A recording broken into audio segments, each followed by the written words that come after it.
وندعو ونصلي ونصلي على رسول الحبیب اما بعد اعوذ باللہ من الشیطان الرجیم بسم اللہ الرحمن الرحیم۔ آج کی نشست میں ہم بات کریں گے، قصہ سنیں گے کس کا؟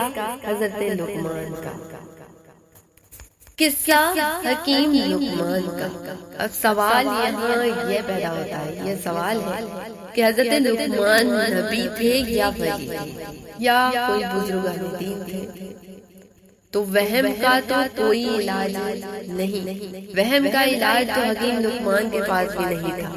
یہ وہ مشہور و معروف قول ہے جو ہم اپنی زندگی میں بار بار سنتے بھی ہیں اور پڑھتے بھی ہیں کہ وہم کا تو کوئی علاج نہیں ہوتا، اور یہ علاج تو وہم کا علاج تو حکیم لقمان کے پاس بھی نہیں۔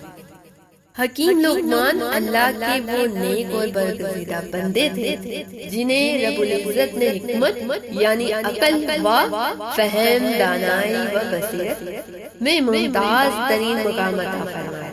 قرآن کریم کی 31ویں سورہ مبارک کو حضرت لقمان کے نام سے منسوب کیا گیا، جس کی آیات نمبر 12 میں ارشاد باری تعالیٰ ہے ترجمہ، اور ہم نے یقیناً لقمان کو حکمت دی۔ جمہور علماء کا اتفاق ہے کہ حضرت لقمان نبی نہیں بلکہ حکیم تھے۔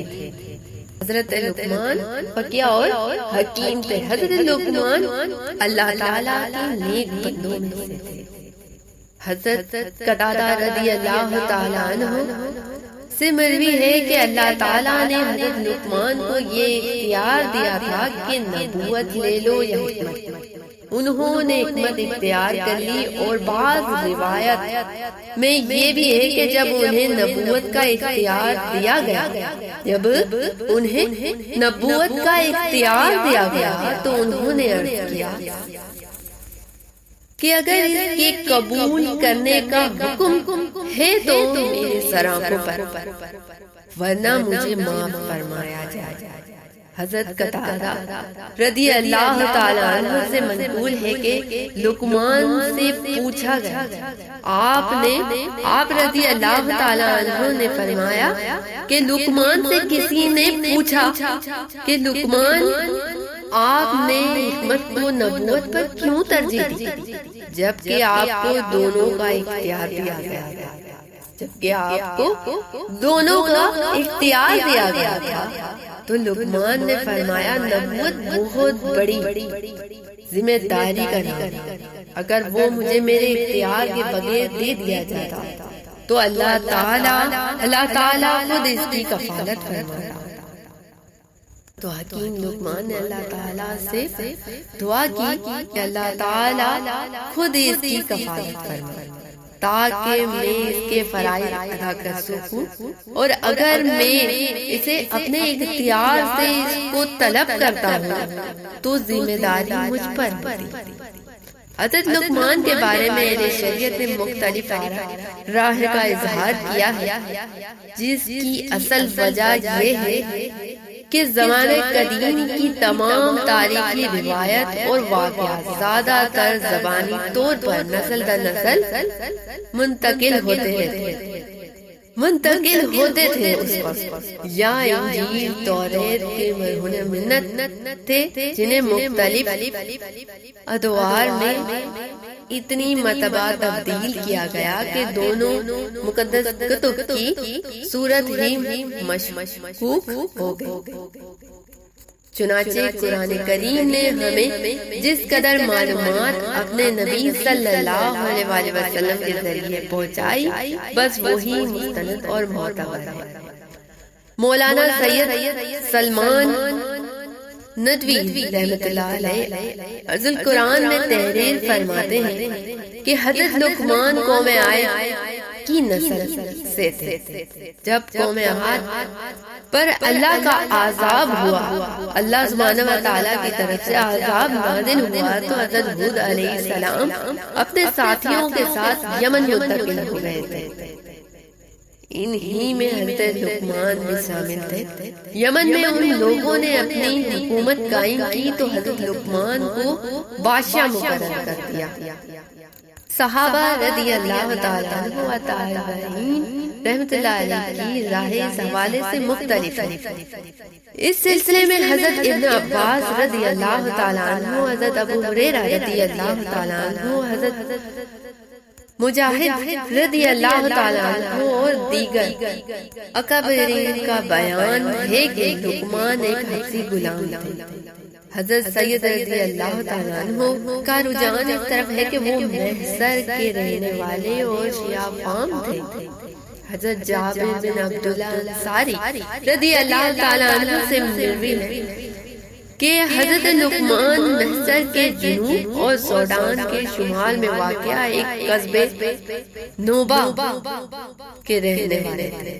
اس سلسلے میں بعض بزرگ دین کی تحقیق یہ ہے کہ حکیم لقمان اور لقمان بن دو مختلف ادوار کی مختلف شخصیات ہیں جن کا آپس میں کوئی تعلق نہیں۔ تفسیر ابن کثیر کے مطابق حضرت لقمان سوڈان کے نوبی قبیلے کے ایک حبشی غلام تھے، لیکن بلا کے نیک، عابد، زاہد، صاحب حکمت و دانا شخص تھے۔ عرب میں وہ ایک غلام کی حیثیت سے آئے تھے۔ حکیم لقمان، ایک بار کا ذکر یاد آ رہا ہے مجھے، ایک واقعہ یاد آ رہا ہے کہ حکیم لقمان ایک بڑی مسجد میں واعظ و نصیحت فرما رہے تھے کہ اچانک ایک اجنبی شخص مسجد میں داخل ہوا۔ ان کے قریب جا کر گویا ہوا کہ وہ ان کے اتنا قریب آ گیا اور کہا، کیا تم بنی بساس کے غلام نہیں؟ فرمایا ہاں۔ اس نے پھر سوال کیا تم میرے ساتھ بکریاں نہیں چڑھایا کرتے تھے؟ حکیم لقمان نے اسے غور سے دیکھا اور بولے، ہاں یہ بھی درست ہے۔ پھر اس شخص نے کہا کہ کیا تم حبشی نہیں ہو؟ حضرت لقمان کے چہرے پر مسکراہٹ آئی اور فرمایا، ہاں ایسا۔ حضرت لقمان نے اس سے پوچھا، مگر یہ بتاؤ کہ تم پوچھنا کیا چاہتے ہو؟ اس شخص نے کہا کہ پھر کیا وجہ ہے کہ تمہاری مجلس میں اس قدر زیادہ تعداد میں لوگ آتے ہیں اور بڑے ذوق و شوق سے تمہاری باتیں سنتے ہیں؟ حضرت لقمان نے نہایت محبت سے اس شخص سے فرمایا، اے میرے عزیز، جو باتیں میں کہتا ہوں ان پر تم بھی عمل کرنے لگو تو تم بھی میری طرح ہو جاؤ۔ نمبر 1، آنکھوں سے حرام چیزیں نہ دیکھو۔ نمبر 2، زبان بیہودہ باتوں سے روک لو۔ حلال مال کھایا کرو۔ نمبر 3، حلال مال کھایا کرو۔ نمبر 4، زبان سے ہمیشہ سچ بولا کرو۔ نمبر 5، جو وعدہ کرو وہ چاہے کسی سے بھی ہو وہ پورا کرو، اور اگر آپ کے گھر مہمان آ جائے تو ان کی عزت کرو، پڑوسیوں کا خیال کرو اور بیکار اور بےہودہ کاموں کو چھوڑ دو۔ حکیم لقمان نے فرمایا اس شخص سے کہا کہ بس یہی عادات ہے جن کی وجہ سے مجھے بزرگی عطا فرمائی گئی۔ تفسیر ابن کثیر جلد نمبر 4 صفحہ نمبر 250 میں موجود۔